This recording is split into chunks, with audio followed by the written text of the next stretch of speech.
Alors, nous voici sur notre plateforme Team Renta. Alors, le site, il a vraiment pour but d'avoir une éducation financière, d'avoir un suivi de son patrimoine pour savoir si on prend les bonnes ou les mauvaises décisions et de connaître aussi votre exposition sur différents investissements. Donc là, on va se concentrer sur la bourse, d'accord? Il y a beaucoup de choses sur le site. Il faudra vraiment que je fasse une vidéo pour tous les outils que vous pouvez retrouver sur notre plateforme. Donc en fait, ici, vous allez retrouver votre exposition sur votre patrimoine total. Et ici, vous allez retrouver directement votre compte avec les différents investissements. D'accord? Donc une fois que vous avez acheté des titres de bourse, d'accord? Vous avez votre titre qui va apparaître ici, il faut le rajouter. Alors pour le rajouter, c'est très simple. Vous avez deux types. Ajouter un investissement pour ajouter on va dire le titre à votre portefeuille ou gestion de type de portefeuille. Alors, qu'est-ce que c'est gestion de type de portefeuille? En fait, c'est moi qui ai créé vous voyez, les différents types de portefeuilles pour connaître un petit peu mon exposition dans différents domaines. Le but, c'était pas d'être focus 100% banque, assurance, finance, d'être 100%. Voilà.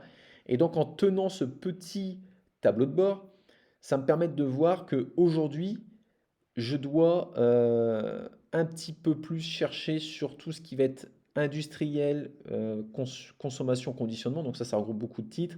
Le médical, média luxe, immobilier. Alors pourquoi immobilier? Je suis très peu exposé dessus, simplement parce que moi j'ai déjà l'immobilier physique. Donc je me suis un petit peu exposé et je sais très bien que s'il y a une crise, secteur immobilier et banque, ils vont ramasser. Donc je préfère, voilà. Donc là, je sais que, vous voyez, sur la partie luxe, Française des Jeux, médias, médical et industriel, il faudrait que je me renforce. Ensuite, j'ai fait diverses, parce que je pense que c'est des titres que j'ai pas forcément su classer. Et puis j'ai quelques ETF. Maintenant, je préfère des actions, je préfère directement avoir des actions en propre, mais j'investis dans quelques ETF. Alors pour faire simple, pour vraiment gérer votre portefeuille au mieux, vous avez deux options.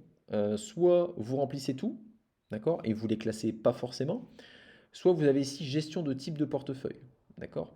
Alors, gestion de type de portefeuille, ça va vous permettre en fait, de créer, vous voyez, ajouter un type. Donc, vous allez créer un nouveau type, par exemple, je vais marquer vidéo. Je vais mettre un code couleur.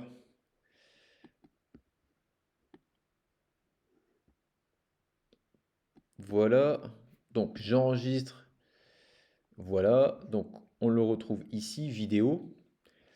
Et ensuite, je vais venir ajouter un investissement directement. Donc ça, c'est éventuellement un, un titre que vous avez acheté. Donc je vais prendre une exposition.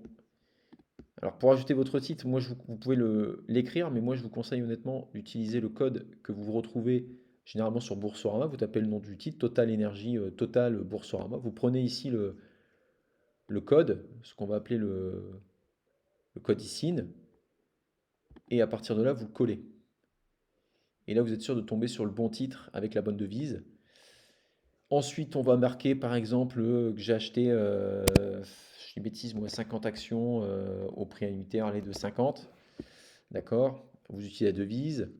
Là, il n'y a plus rien à toucher. Je vais faire enregistrer.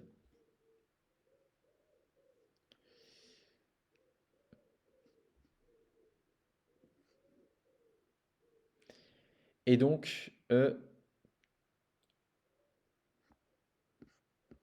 voilà. Donc, portefeuille, il est là. D'accord? J'ai oublié de l'ajouter ici, portefeuille général, vidéo. Et donc, oui, j'ai ma nouvelle ligne ici. Et elle doit être tout en bas, je pense. Voilà. Donc actuellement, j'ai acheté 50 à 50 euros. Le cours actuel est de 50,34, donc j'ai une petite plus-value. Voilà. Et donc ça permet vraiment d'avoir un suivi total de vos différentes actions, parce que le but aujourd'hui de notre portefeuille à nous, hein, la Team Renta, c'est d'avoir un portefeuille long terme. C'est-à-dire qu'on n'est pas dans le stress, on prend un titre, on est en perte ou en gain, on garde. C'est généralement des actions qui sont à dividende, donc ça peut aller de 2,5 à 10, 11% pour certaines actions, et on réinvestit entièrement de dividendes. Alors justement, vous allez avoir, pour les débutants, vous allez avoir deux types de comptes. D'accord? Vous allez avoir le compte titre ou le PEA. Alors, ce qui est très intéressant, le PEA, je vous conseille de l'ouvrir le plus rapidement possible. Le PEA, c'est que vous n'êtes pas imposé dessus. C'est-à-dire que tant que vous ne sortez pas d'argent, vous n'êtes pas imposé. Vous êtes bloqué pendant 5 ans. Pendant 5 ans, vous ne pouvez pas du tout sortir de les dividendes, etc. Si vous faites ça, votre PEA est cassé. Vous pouvez faire jusqu'à 150 000 euros de dépôt. Et en plus de ça, une fois que les 5 ans sont atteints, que vous voulez récupérer vos dividendes, euh, vous allez payer que les cotisations, la CSG qui est de 17,2 et non pas les 30% qu'on peut retrouver sur le compte titre. D'accord? Donc il y a je dirais ce qui est le plus embêtant, c'est que vous allez devoir que acheter des actions européennes. Quelques ETF vont vous permettre de sortir de ça, mais moi aujourd'hui les actions européennes me vont très bien parce qu'il y a vraiment un avantage fiscal, puisque comme on ne sort pas d'argent et qu'on réinvestit en dividendes, sur le compte titre, dès que vous touchez des dividendes, on vous impose, même si vous les réinvestissez. Donc, c'est un petit peu dommage. Là, il y a vraiment l'effet boule de neige qui peut être intéressant. Après, il faut vraiment investir de l'argent que vous n'avez pas forcément besoin immédiatement. La bourse, c'est pas non plus hyper dangereux, d'accord? Il ne faut pas acheter n'importe quoi. Il faut simplement acheter des choses que vous consommez au quotidien. C'est-à-dire que, je dis une bêtise, vous vous chauffez, vous faites vos courses chez Carrefour, vos comptes sont au Crédit Agricole, euh, des choses, voilà, si vous consommez vous-même, on peut très bien se faire un portefeuille très très facilement. Après, il ne faut pas rentrer n'importe quand. Nous, on a une section premium qui est à 19,90 qui vous permet d'avoir accès à notre portefeuille que je vais vous montrer aujourd'hui, mais aussi aux newsletters. Alors, une newsletter, c'est quoi? Une newsletter bourse, c'est que dès qu'on va effectuer une action sur notre portefeuille, on va envoyer euh, une newsletter à nos membres premium en leur disant, voilà, aujourd'hui, sur ce titre-là, on va rentrer, on va déposer un ordre limite à ce prix-là. Ce titre-là, on va le vendre, etc. Donc, je vous rassure, il n'y a pas de gros mouvements, hein. C'est peut-être un ou deux mails maximum par mois. Parce qu'aujourd'hui, je vous dis encore une fois, quand vous investissez dans un portefeuille long terme, vous ne vous souciez pas du marché s'il monte ou descend. Il faut garder en tête que sur 20 ans, vous avez 1% de chance d'être perdant. D'accord? Donc, aujourd'hui, même s'il y a des actions qui ont des actions de mon portefeuille, euh, notamment la partie tac, tac, tac. Ici, médical, où bon, le fait de ne pas être surexposé, bah, vous voyez, ici, je suis en perte quasiment de moitié, d'accord? Parce que Orpea, moi, je l'avais acheté quand il était très haut. Quand il y a eu le scandale Orpea, encore une fois, c'est des choses qui arrivent que très rarement, mais là, c'est tombé sur une action que je possédais. J'ai décidé de conserver mon titre et je le garderai, d'accord? Donc, je... Et on verra dans quelques années si j'ai raison ou tort, mais je préfère réellement, voilà, c'est cette psychologie-là à pas être tout le temps devant ces écrans. C'est beaucoup plus sain. Donc il y a différents domaines, notamment la communication et ici la partie médical humain où on est en perte.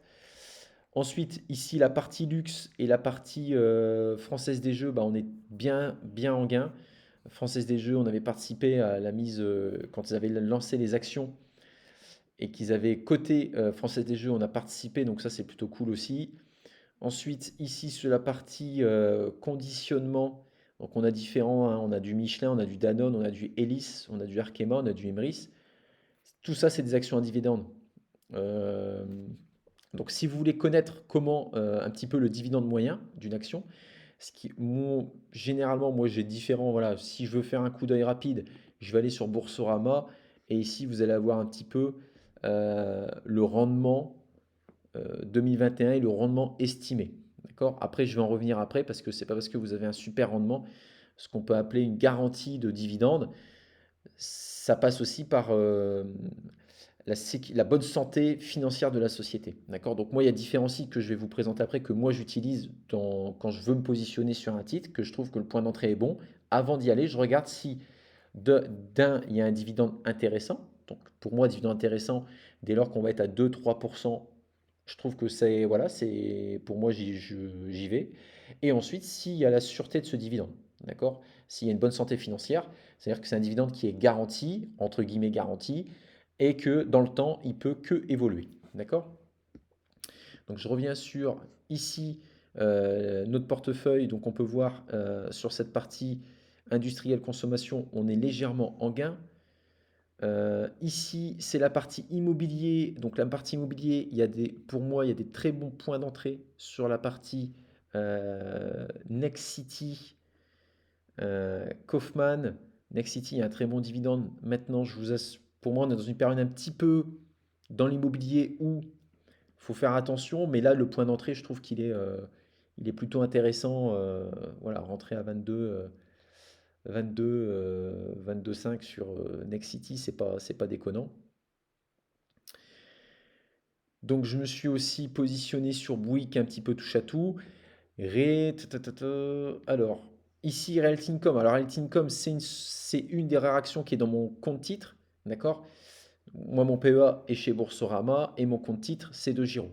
Alors, principalement parce que j'utilise pas. Je trouve que en frais, de Giro est plus compétitif que Boursorama. Donc, c'est pour ça que le compte titre, j'ai quelques actions américaines. J'en ai pas beaucoup, j'ai un petit portefeuille. Realty Income, ça concerne de l'immobilier. Alors, ce qui est intéressant avec les actions américaines, c'est qu'elles versent des dividendes de manière. euh, C'est-à-dire que généralement, les actions françaises, ils vont verser 2-3 dividendes dans l'année, ils vont découper le dividende en 3. Généralement, les actions américaines, c'est quasiment du mensuel, voire trimestriel à chaque fois. Donc c'est pour ça qu'il y a quelques actions quand il y a des points d'entrée intéressants. Et Reality Income, voilà, je la garde sous le coude. Dès qu'elle tape les 60-65, je mets une petite recharge. Ensuite, le portefeuille ETF, bon, vous voyez le portefeuille ETF, petite plus-value intéressante. Mais bon, ça c'est pareil, ça je garde sur du long terme. Je verrai à quel moment je vends. Et forcément, ma plus grosse plus-value aujourd'hui, c'est sur les énergies. Sur les énergies, parce qu'il y avait des choses intéressantes, notamment Total. Total, avec la crise du Covid, était tombé à 22,5. On s'est positionné. Il y a un très bon dividende, donc c'est pas une position que je sortirai. Ensuite, la position que je sortirai quand on sera un petit peu moins en perte, je pense que je vendrai un peu de rubis, simplement parce que je suis fortement exposé entre Total et Ruby. Donc j'aimerais un petit peu moins m'exposer sur les énergies par rapport à ce que je vous expliquais au début. Le portefeuille Diver, donc ça, bon, ça c'est des petites actions que j'avais achetées.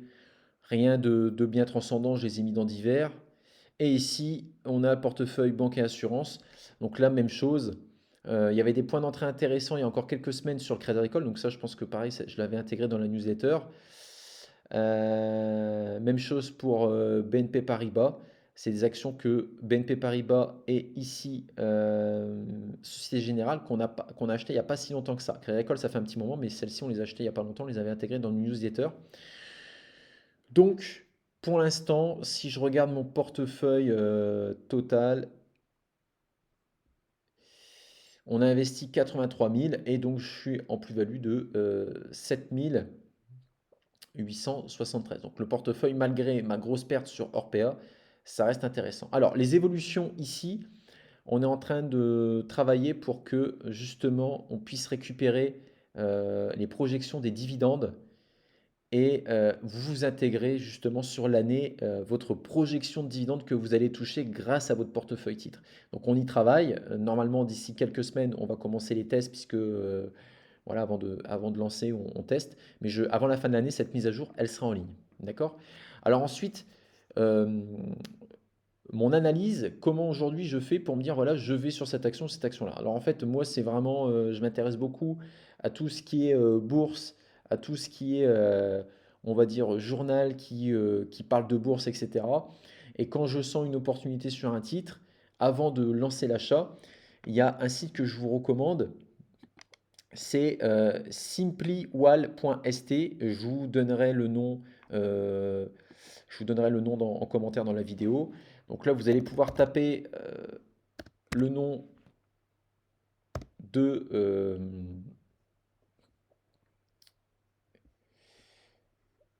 l'action. Et en fait, ici, vous allez avoir pas mal. Hem, Pas mal d'informations, d'accord? Donc, notamment, si le prix se négocie, donc ça faut pas j'en tiens pas trop compte, c'est pas ce qui va me propulser sur mon achat. Il verse un dividende fiable. Là, vous avez un petit peu la différente évolution, de l'action avec, on va dire sur un espace-temps, donc ça, c'est intéressant aussi. Heu, Ensuite ici, plus vous allez descendre, plus vous allez avoir d'informations qui sont intéressants sur la société, sur sa santé financière. Donc ça, c'est quelque chose forcément qu'on va regarder en tout cas, avec ici les zones de dividendes. Il y a énormément, énormément d'informations sur ce site et c'est vraiment quelque chose, en plus de ça, vous allez avoir ici tout un dossier complet sur la santé financière de la société. Vous allez avoir une info sur les dividendes, savoir si justement aujourd'hui vos dividendes, que vous achetez cette société-là pour son dividende et que peut-être que dans les années à venir, le dividende ne sera pas maintenu, ce serait dommage. Donc c'est très important de ne pas acheter une société seulement pour son dividende. Bref, il y a pas mal de choses euh, à regarder. Et ensuite, quelque chose que je regarde également, c'est sur le site Mooning. Alors moi j'ai la version pro où justement ce que je vais regarder c'est essentiellement le payout ratio, si les infos concordent par rapport à ce que moi j'ai regroupé de mon côté. Alors on va regarder par exemple Total. Alors, je reste sur Total parce que c'est quelque chose de... Voilà, c'est une action que moi j'apprécie. Donc vous voyez sur tête du dividende 11. Donc là c'est plutôt, on va dire, c'est plutôt un très bon score. D'accord? C'est-à-dire qu'il y a peu de chances que votre dividende du jour au lendemain soit coupé. Après, vous pouvez taper n'importe quel autre, on va tester une autre par exemple. Si je tape ici par exemple, une autre société. Donc là, vous voyez, score. Donc là, on a une sûreté de dividende de 6, d'accord? Ce qui veut dire que globalement, euh, donc on a un gros dividende, on a une sûreté de dividende de 6. C'est pas fou. C'est-à-dire qu'il y a de fortes chances que dans les prochaines années, peut-être que le dividende va fortement baisser pour justement remettre à flot la société. Donc là, vous avez un peu les mêmes infos sur les dividendes, sur les finances de la société, la croissance annuelle. Donc moi, c'est quelque chose que je regarde avant de me lancer, si j'achète ou non cette action. Voilà. Donc je pense qu'on a fait le tour. En tout cas, sachez que si demain vous êtes débutant, vous avez accès justement dans notre abonnement premium, vous avez accès à l'intégralité de notre portefeuille en temps réel et vous avez également accès aux newsletters. Alors, sachant que on n'est pas conseiller en investissement financier, c'est simplement éventuellement pour vous donner l'impulsion d'eux. Et si on vous dit qu'on va acheter du Crédit Agricole, c'est intéressant aussi que vous preniez le pli, peut-être 15-20 minutes, de vous rendre compte pourquoi on l'achète à ce moment-là, sur les différents sites que je vais vous laisser. Voilà. En tout cas, il n'est jamais trop tard pour se constituer un portefeuille bourse et il est toujours intéressant de se diversifier. Sur ce, je vous dis bon investissement et à très vite. Ciao, ciao.